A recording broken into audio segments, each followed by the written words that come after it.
Welcome to Language During Mealtime. Certified speech-language pathologist and children's book author Becca Eisenberg brings you creative professionals from the language learning and children's education field. With these ideas, parents can help their children with special needs improve language and reading abilities.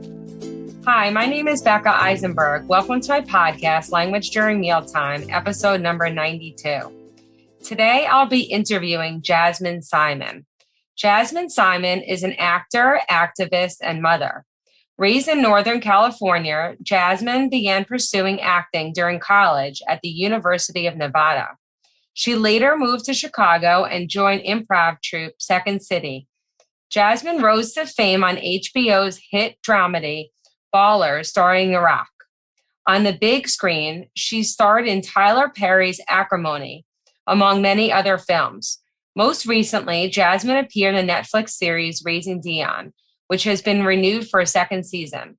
Jazmyn lives in LA with her husband, actor Dule Hill, and their two children. This is her first book. And I'm going to have Jazmyn's Instagram so you can connect with her that way. But today I'm really excited for her to talk about her first children's book, which is called Most Perfect You. And you can't see it because this is just audio. But if you look on my website or you look anywhere else, it's just the most gorgeous cover and beautiful artwork and beautiful story. So thank you so much for being on here today, Jazmyn, because thank you for having me. Such Rebecca. A pleasure. It really is. I'm so happy to be here with you and talk about my baby book. Exactly. Exactly. And you have you have such a nice story behind it. So let's start with that and how, just what inspired you to write this book, My Most Perfect You. And because this is your first children's book. So this is my first children's book. Will not be my last because it was such a wonderful process and it was so fulfilling and it sparked a joy that I didn't know that needed sparking. And so now I think I got the children's book bug. So more to come on that. But this book was inspired by a conversation that I had with my daughter, Kennedy. She's 17 years old now, a senior in high school, about to go off to college in a couple months. Cue tears. But when she was about 3 years old, we were riding in the car. And from the back seat, she says to me, "Mommy, I want to be pretty. I need my skin to be lighter." And it was like a gut punch that she didn't think that she was pretty just the way she was. And so I say to her, "Well, Kennedy, I'm sorry that you feel that way. But when you were in my belly, I had a conversation with God. And I said that I wanted you to be my favorite color. And my favorite color in the whole wide world is the color of your skin. So that's why you're that color. And I'm really sorry that you don't think that it's pretty." And she stopped for a second. 3-year-old mind was moving. And then she said, "Okay." And I never heard about it again. And funny enough, I think maybe like 8 months ago, because she's a senior in high school, getting ready to go off to college. And we have a very, very close relationship. I said, if there was anything, we're sitting down. I said, "Kennedy, tell me if there is anything about yourself that you would change." And she's 6 feet tall. She has a size 12 shoe. She's a tall woman. And she looked at me and she thought for a second, very thoughtfully. She said, "No, there's nothing that I would change about myself." And I thought to myself, you've done a good job because you have instilled in her that she is perfect just the way that she is. So rewind to summer of 2020, and we saw the murder of George Floyd on TV. It was a global pandemic, so everybody was in the house, right? Everybody's in front of their TV all day.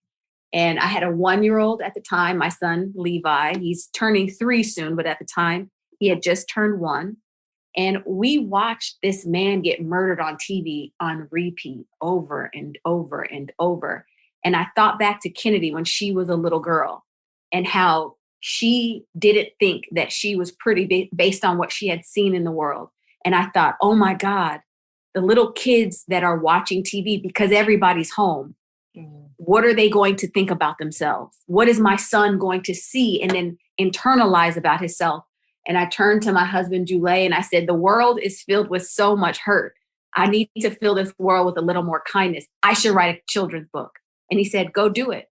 And I went downstairs and I wrote Most Perfect You because I wanted children to know, regardless of what they see on TV, regardless to what they see on social media, Yeah. regardless to what anybody else looks like or what they do, that they are absolutely perfect, that they are specially and specifically made on purpose to walk this earth, and that they are absolutely perfect.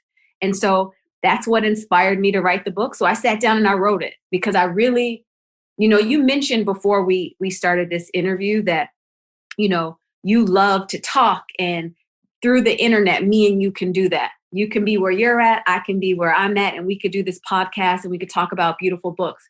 And so the internet is so positive in that way. It connects the dots for people. But in some ways, for a young mind, you get on the internet and you see unattainable things. You see people that look picture perfect. You see bodies that look perfect. You see what society considers beautiful, and you compare yourself to that, not knowing that that person has a filter, plastic surgery, fillers, a stylist, a makeup artist, a hairdresser. A 7-year-old doesn't understand all that. They just know, oh my gosh, this is what's considered perfect. And if I don't look like that, maybe I'm not perfect. I want every child and parent reading this book to know that you are perfect, that you are on purpose, that you have something to offer this world. And I want everyone, when they're finished reading the book, to look at themselves and see them as they truly are. Every unique quality was thought of for you. And so, long story short, that's how I came up with this book. Yeah, no, I love that. And I think it's just also not young kids. I mean, I also think just adults. Yep. I mean, there are people my age that need this book. So, I mean, that's the thing. I think that it's very hard in today's world, especially with social media, like with the comparing for sure.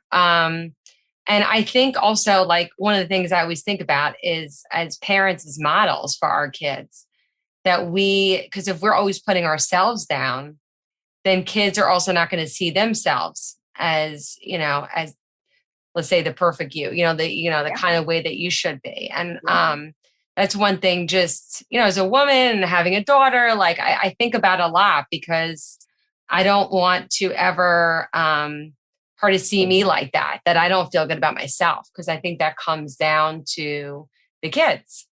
And here's the thing, your daughter, without saying it, thinks that you're perfect. You are her mother.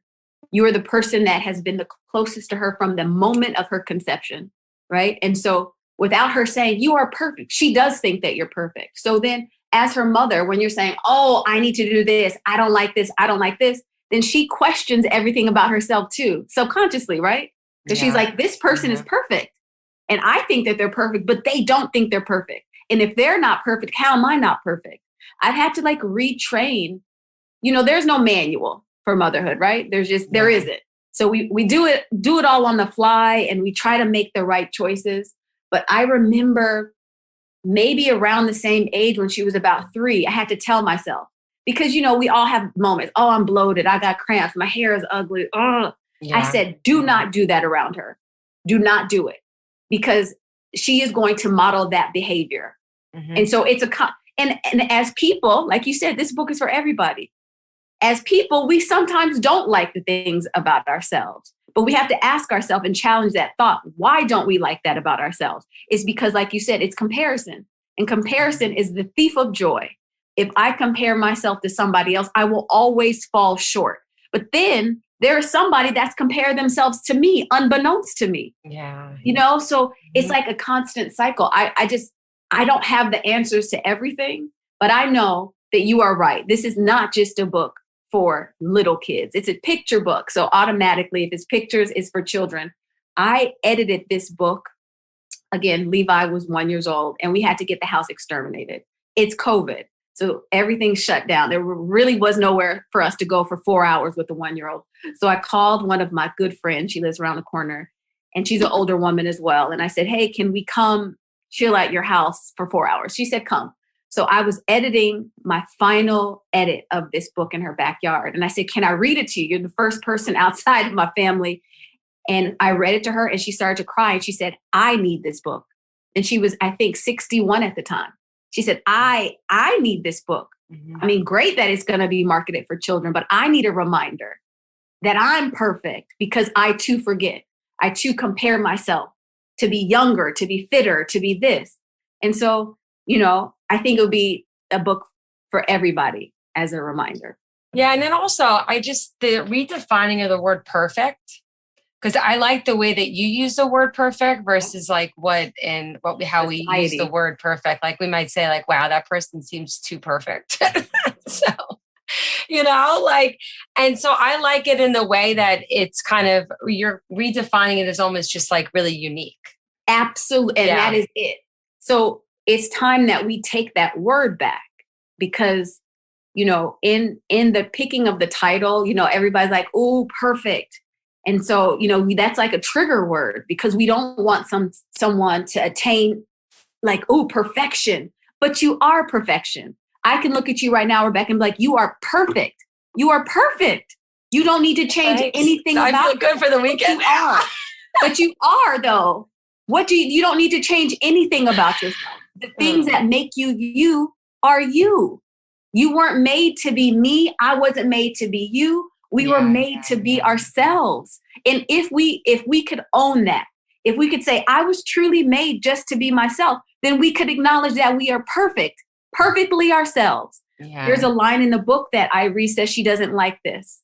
And the mom says to her, but I didn't make you to be like everyone else. I made you to be you. And so we need to start holding ourselves up as the standard of perfection.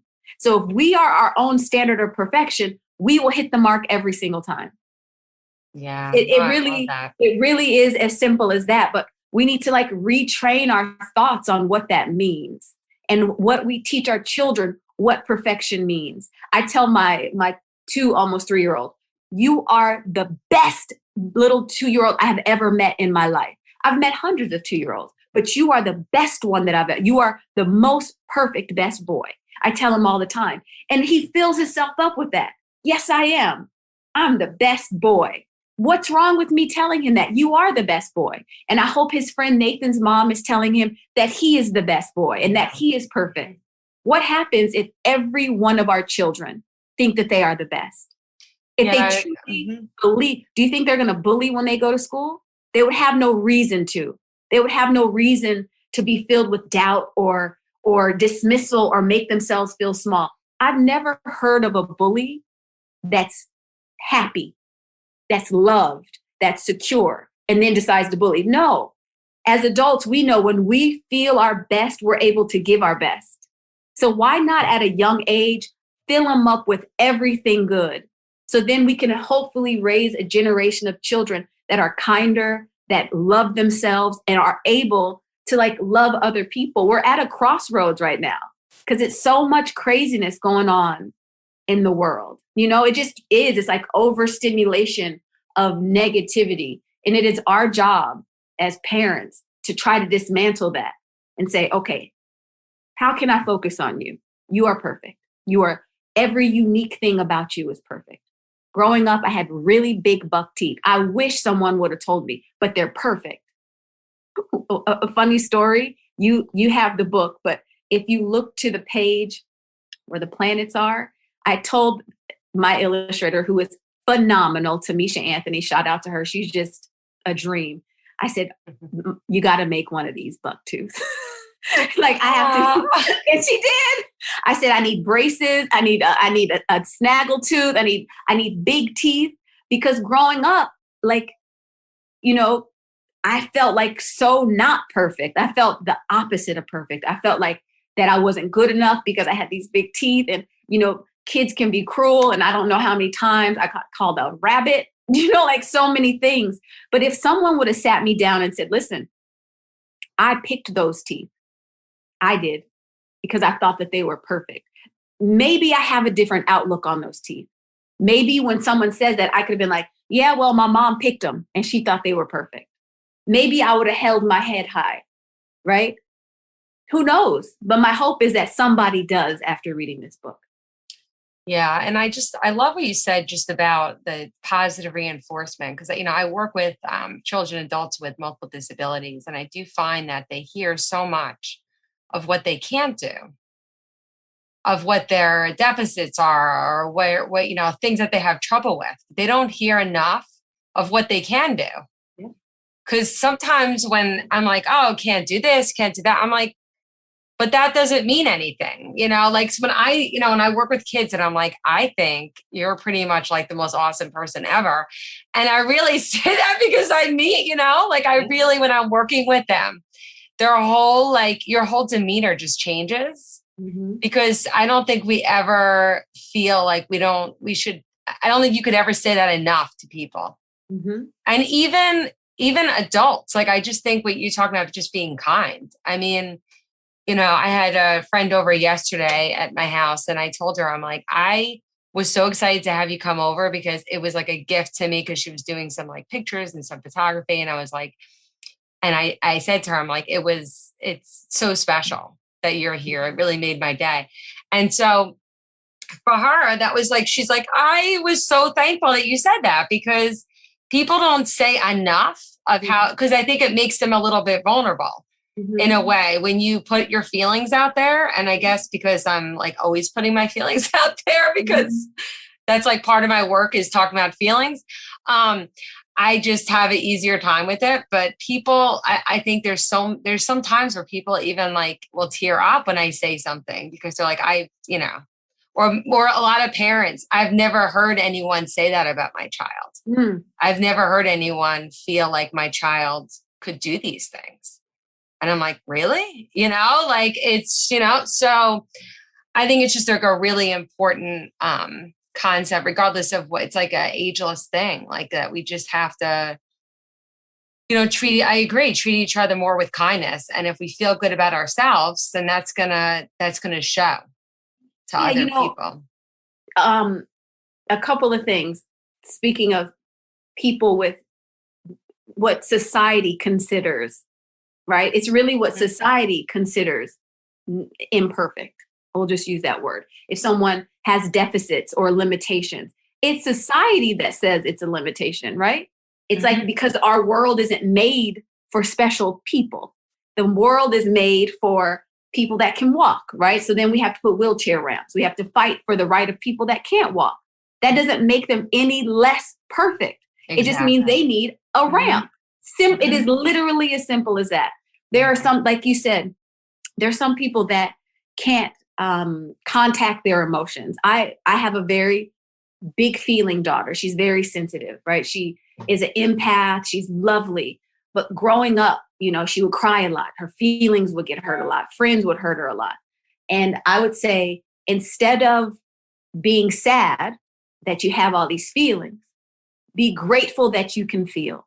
Because there are some people that will never be able to feel. And you get to feel all the feelings. So sometimes it's just a redirection of the way we look at things. The second thing is, when I first started dating my husband, I would say, I just love you so much. I just love the way your hands look. I love the way your knees look. Like super small, granular things that I really like. And he said, no one has ever told me these things. And I said, it's not a blessing if you don't say it. What use is it to live in my mind? If I don't say it, what's the point of thinking it? Like if something's so positive that I feel it in my heart, then I have to say it. And I think that we need more of that. There's a deficit for that. There's no reason why someone that has, a limitation can't feel valued, right? Like, and that's the thing. Everyone deserves to feel value. Everyone has a value. The patients that you deal with may be the kindest people in the world. They should know that they're kind. They should know they have the brightest smile or the quickest brain or the best sense of humor. Doesn't mean, why don't people share these things? I don't know. I mean, I don't think we're going to figure that out on this podcast, but it's something for all of us to think about. Yeah, and I like your comment about being grateful that you could feel all the feelings, because I think what happens with a lot of kids is that if they get upset or they, they're expressing their feelings, because I was that kid. I was like very sensitive.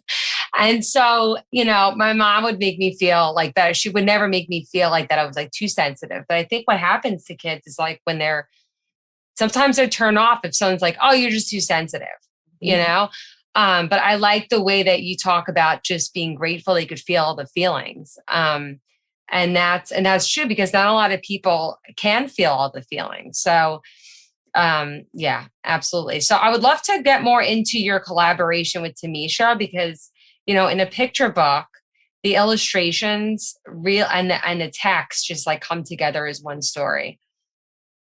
So funny enough, I searched long and hard for Tamisha. I was looking for like a very specific aesthetic, right? I wanted like ethereal and magical and lovely.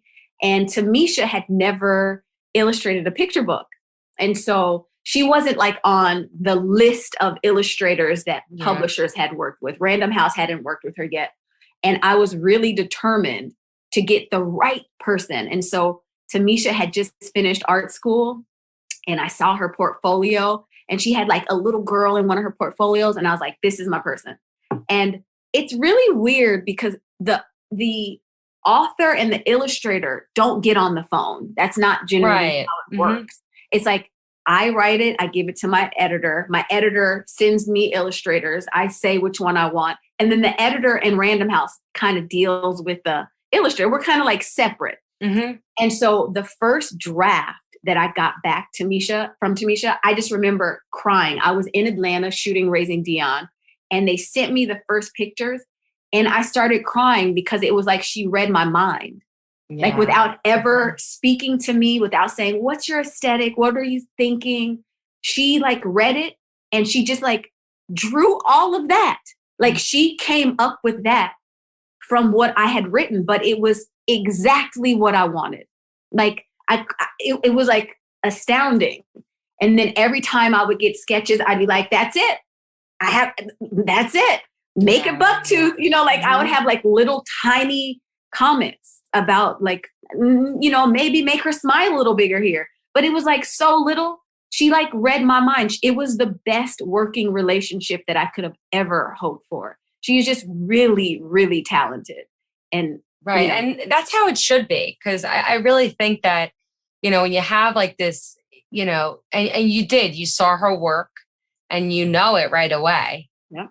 When it's that right person. So it's like sometimes just like at this, because I've had that with illustrators too, where you write something and then it's like they send you the illustrations and it's like, yeah, that's exactly that's exactly what I was thinking. So that's amazing to have that kind of relationship. I mean, you maybe weren't talking, but just her knowing what you want. And I think that the illustrations are just bright and they're beautiful. And I think they just really bring the story to life. Thank you. I mean, so the collaboration. Like I did it. I did nothing. Well, like, you wrote the story and then she made it into this like visual experience, I think. And she's for just people. So talented. She just, it's always amazing when you get someone new, right? My hope and prayer for her is that she just takes off and continues to soar because she's so professional. She's so lovely. Her art is just so precious and good and bold in a way. It's like bold and soft.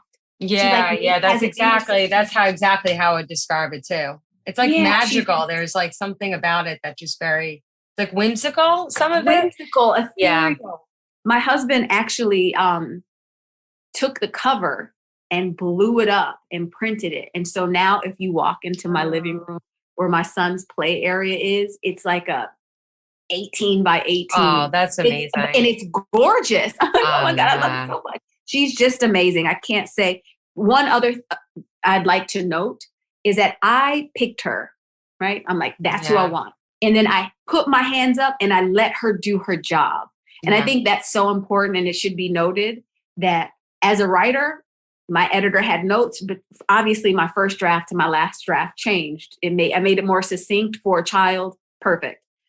But my editor let me write it. She let me do it. She let me edit it. She would give me, and I did the same with Tamisha. Like when you have this type of relationship, you can't micromanage it. You have to say, I trust that you are going to do your part. I have handed the baton to you. I think that's important for anybody that wants to hire an illustrator, that you trust who you hire and you let them do their best work in a relaxed environment.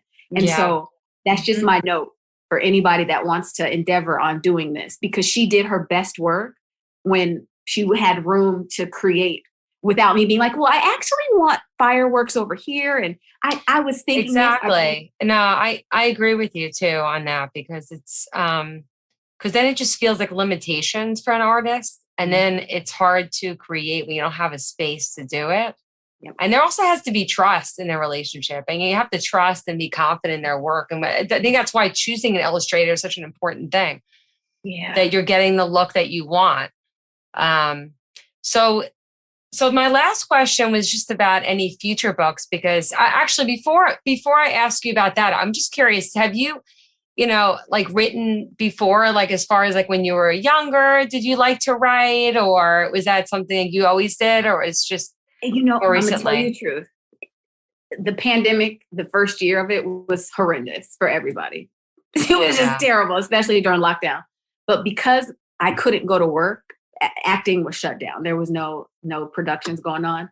I had time to do things that I never had the opportunity to do before, and writing was one of them. I had a blog like 10 years ago called Ask Jazz, and I would just write about random stuff. It was a good outlet. And people would ask me a question and I would just answer the question, like how I would answer it. And it was a lot of fun. But beyond that, and this is before blogging was like blogging. I remember those days. I was just doing it for fun. I wasn't trying to monetize it. Mm-hmm. And so I had done that. And then in 2020, when the world kind of shut down, I had free time to like express myself. And so I wrote this book. I actually wrote a 42-page draft of a script for a television show. Like I started writing, and I really, really loved it. And I haven't stopped writing since then. So I'm working on a second book right now. Wow, that's exciting. Yeah, I'm telling you, it is definitely one of those things that once you start, you don't want to stop.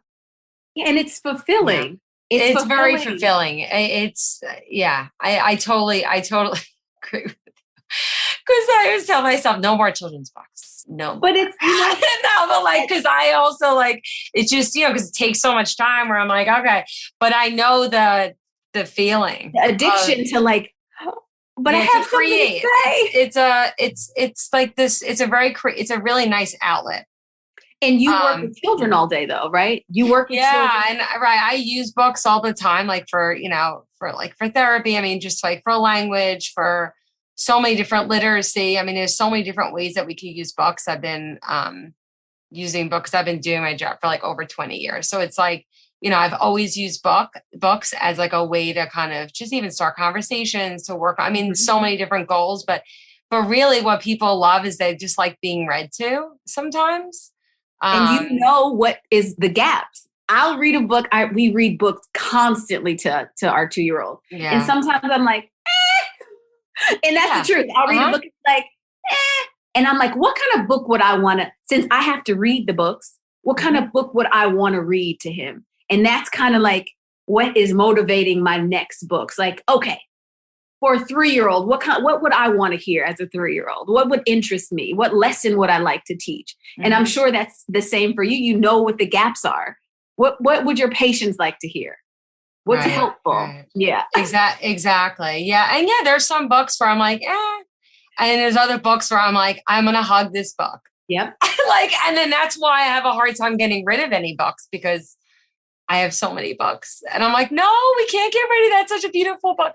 And it's, so I totally understand. I'm really excited to hear about your, any of your future books. That's great. And any of your other future, I mean, that's the thing with writing. I mean, there's so many different things that you could do. So that's really exciting. And you have so many different creative outlets too.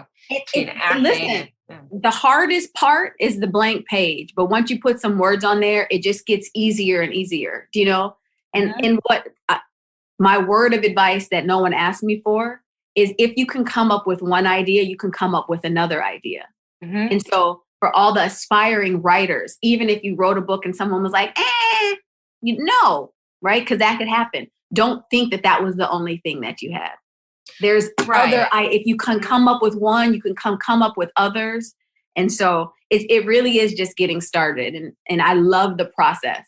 I feel like it all lives in my head. And when I write it down, it's like, okay, it's all there. I just got to get it out. It's a lot of fun.